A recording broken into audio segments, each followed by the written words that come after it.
firing on a suppressor, go ahead and hit that subscribe button. Guys, like and comment. The comment section is tame. I feel a little bit disappointed by it. So make sure that you get in there and make it not tame. Guys, the biggest support of the channel right now, Brownells. Brownells is a huge 2A supporter. They have an awesome website with all of your 2A needs. Go check them out. Big thank you to them for sponsoring this channel. Now, this video is brought to you by Simply Safe. A big thank you to them, and we'll be talking about them a little bit later in the video. Ladies, gentlemen, and my often forgotten, but most certainly not by me, M1 carbines. Welcome to the channel. Today we're going to be talking about a very cool rifle. We have the HK416 A5. That is the latest model, and I really haven't seen a whole lot on this particular variant, so I thought we'd take a moment to talk a little bit about it, to shoot some gel, sounds so wrong, to shoot some gel blocks with it, and just to have generally a good time. So to start off with, what is my affiliation with HK? I've been insulted by their social media girl, so maybe that's gonna make me biased.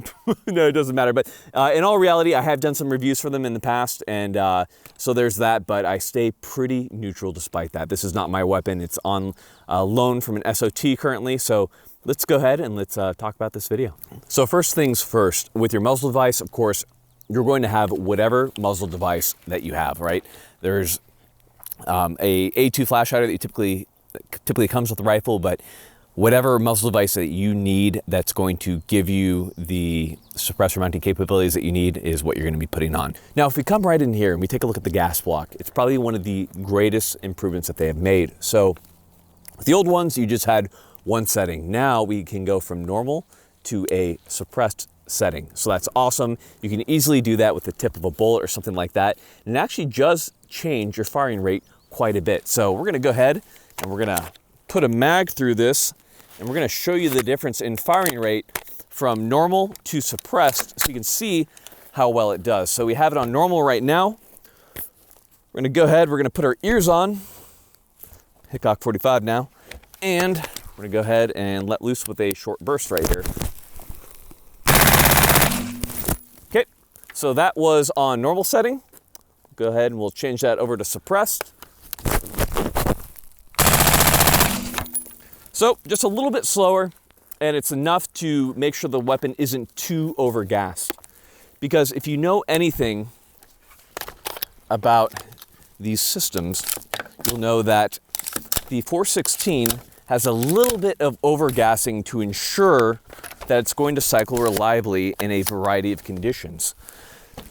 The downside to that is going to be when you mount a suppressor, you're going to have a lot of potential overgassing. So being able to push that gas block over to the suppressed setting is a good thing. It ensures that we're going to make sure that our parts are going to last longer, and it's just a great addition to this particular system. Now, the HK416 is a short stroke gas operated system. So that is of course different from what you see on your typical M4, M16 type systems. And essentially what happened is SOCOM was having a lot of troubles with the M4, and they pretty much went to Larry Vickers and they were like, Larry, help.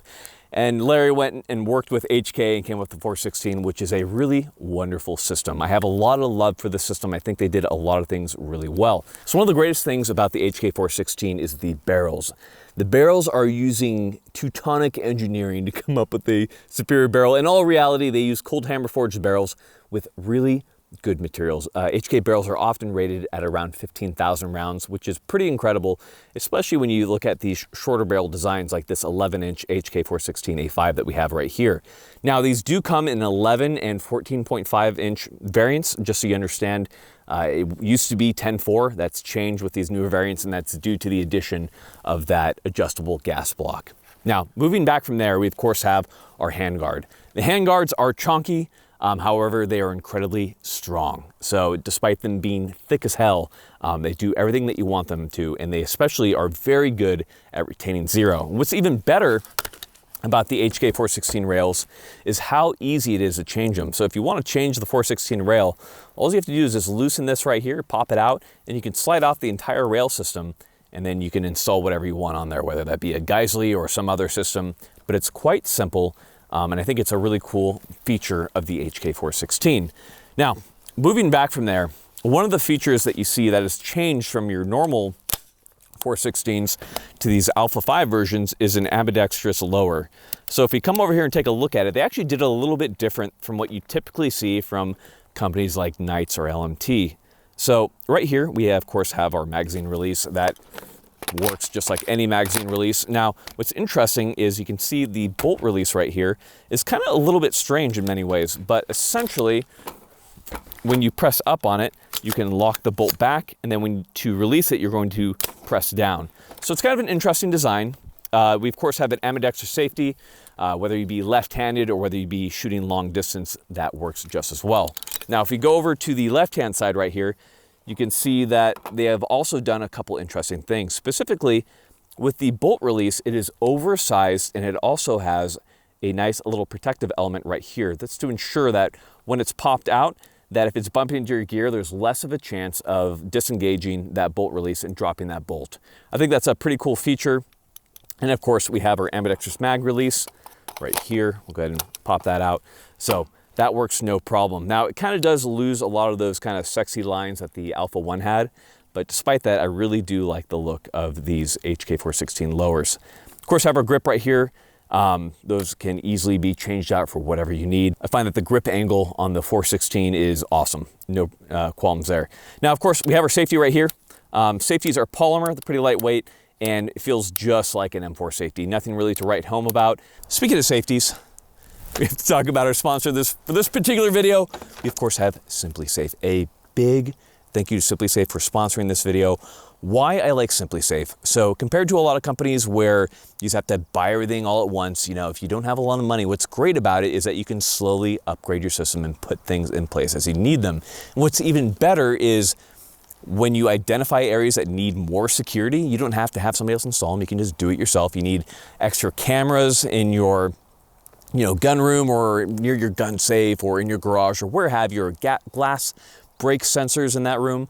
It doesn't matter. You're able to upgrade it. I can't recommend it enough. I definitely like it. Go check them out and give them a little bit of love for sponsoring this video.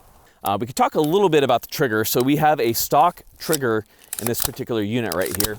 And if we go ahead and we pull that trigger, we're not going to do too much ghosting here, but they are actually quite nice. They feel about less than 5 pounds. Like, we'll go ahead and swap that over to full auto. And it's a little heavier in full auto. And of course, there's no reset with the full auto, but the trigger is actually pretty impressive when you consider this as a military type gun. I think they do a lot of good things there. Now, one of the greatest features about the 416, probably the one you guys remember the most, is the video of the German dude in the pond hopping out and shooting the M4 and it blows up and the 416 does fine. So that's the over the beach feature. There's a couple things that they do to ensure that works, but essentially you have a drain at the bottom of the bolt carrier group as well as ports at the back of the buffer tube to ensure that that water can escape. Now, one of the more interesting things I think about the 416 as well is that on the extractor is actually a forged component. It's actually quite strong because when you add a piston system to a M4 type platform, you do induce just a lot of excessive wear. So HK got over that by reinforcing a lot of parts and doing a lot of redesigns. The point is, you can't just really drop a piston system into an M4 and expect it to work very well. Now, last things to talk about right here, we have the charging handle right here. It is extended. That is definitely an improvement over the standard M4 latch that you have, but of course there are many variants out there. And then of course we have our slim line HK stock, which are iconic and look great. The 416 is a little bit snappier than your typical M4, but that's due to both the piston system and a little bit of combat gassing. And in an old video I made on the 416, I stated that it was excessive. I don't believe it's excessive, and especially on the A5, I think it's pretty well tamed, but understand you're not going to get as smooth of a recoil impulse as you get with the M4. But that's really not an issue because you get really, really good reliability out of the 416 system. So with those things being said, what we're going to do right here is we're going to do a little test. We're going to shoot this gel block right here with a couple different rounds to see how they perform. Again, we do have an 11-inch barrel, but I think it's always cool to see how things actually work. So let's go ahead and let's check it out. So to start off with, we're going to use 77 grain open tip match rounds from Black Hills. I think that's a great round to start with. And we'll put one round through the gel block and we'll see what happens. All right, so we have a great hit right there. And you can really see the devastation that you get from the 77 grain rounds from Black Hills. They are traveling a little bit slower, but they certainly have their purpose. So you can see it entered right here, and then we had the awesome expansion and fragmentation within this gel. And you can see pieces actually right there. We can see part of the copper jacket. You guys see that? So that is pretty cool. So it performed very well. The next round we're gonna shoot it with is a 55 grain. We're gonna see how that performs in this particular piece of gel. Ready? All right, let's go check it out.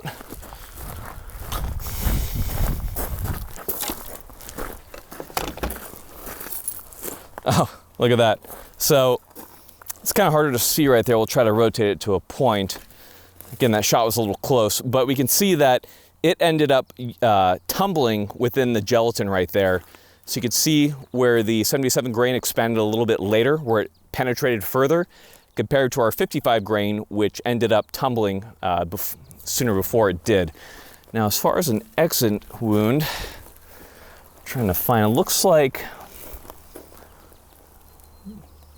this did not exit. It looks like we have it still in there.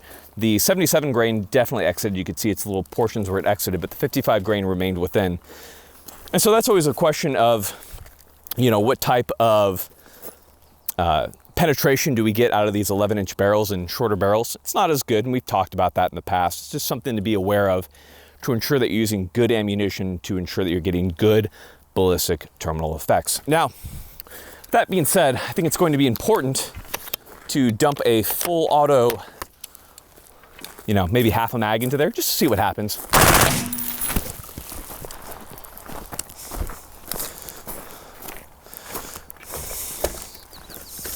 Okay, so we have too many wound channels to really see, but that is the beauty of full auto, right?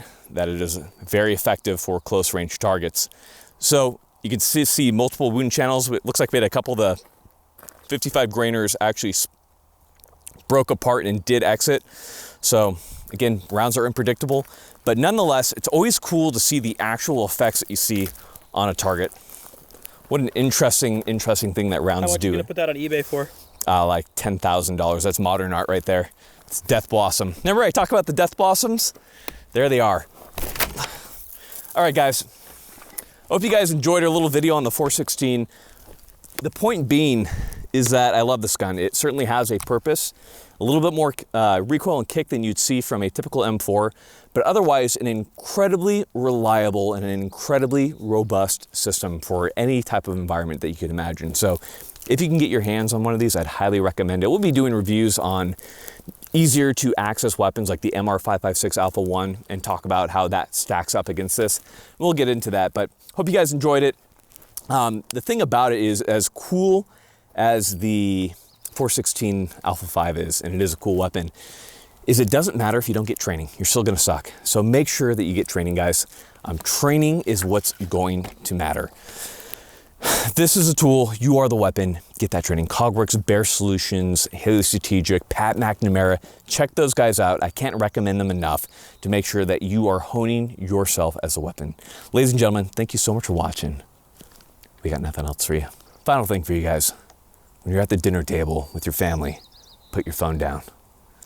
Guys, thank you for watching. Big shout out to my Patreon people. Love you guys. I've got nothing else for you.